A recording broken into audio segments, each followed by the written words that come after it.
You want to share the mic? We have one mic. I, at that moment, had nothing to say. Yeah. Hi, guys. Yep. We're going to perform a bit called Tom Bergeron's Ungrateful Kids. The premise is relatively simple. It is Thanksgiving dinner, 2009, at Tom Bergeron's house. Does everyone know who Tom Bergeron is? Does everyone know who Tom Bergeron is? Dancing with the Stars. If you're from Boston, people are talking on WBZ. Wraparound, a lot of radio in New Hampshire, Haverhill, New Hampshire. Okay, you're nodding. No, it doesn't totally matter who he is, but it helps. So that's it. We're Tom Bergeron's Ungrateful Kids. Thanksgiving dinner. Yep. Tom Bergeron's Ungrateful Kids. Thanksgiving dinner.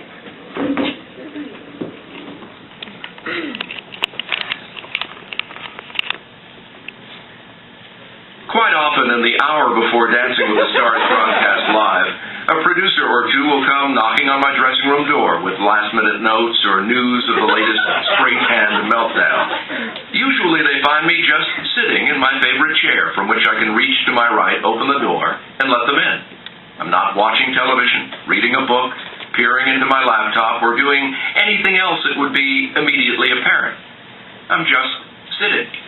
I think they're used to it by now, but at first they'd stroll in, glance around for evidence of any other activity, and sit on the couch opposite me with nervous smiles. I understood why. People generally like to see other people doing something. It relaxes them.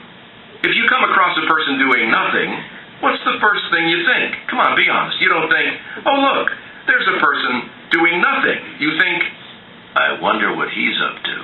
Dad, what the fuck are you talking When about? I was a teenager, I would drive to my house and sit in the car for a few minutes listening to the radio while a song or a newscast finished. Almost without fail, I'd look up and see one or both parents peering anxiously at me from Dad, the front door. everybody's bored, Dad. What's the matter? Please They'd don't tell ask. the story about Nothing, Grandma and I'd Grandpa answer. again. Just listening to something. They'd nod, not quite convinced. Dad, oh, you are okay, just we were being worried polite, because you were Dad. just sitting there. In addition to the hours I spend in the gym each week, the time I Dad, spend don't talk just about the gym. All you do is walk on the treadmill. are among the most beneficial. My biceps, abs, and quadriceps aren't the only body parts I train. My mind gets its version of a bench press, too. Dad, what kind of belabored metaphor is that? It's twice daily. Sometimes sporadically, only a few times a week. And the mental workouts have paid off. Dude, my mind is cut. Oh, Dad. What are you talking about?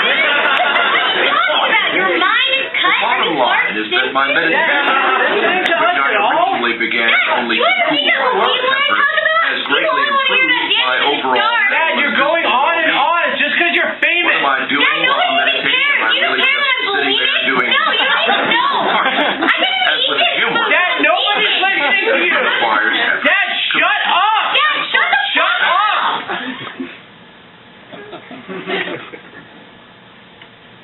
I'm sorry, Dad. Sorry. Dad, that gym story was not that boring. That was, I'm sorry. That was,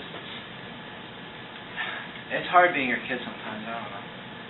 Everyone's so interested in everything you say.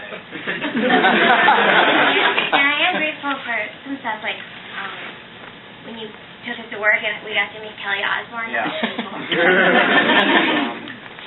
I'm thankful for the time that my class was on People Are Talking, and I said, don't make a big deal out of my science project, and you didn't.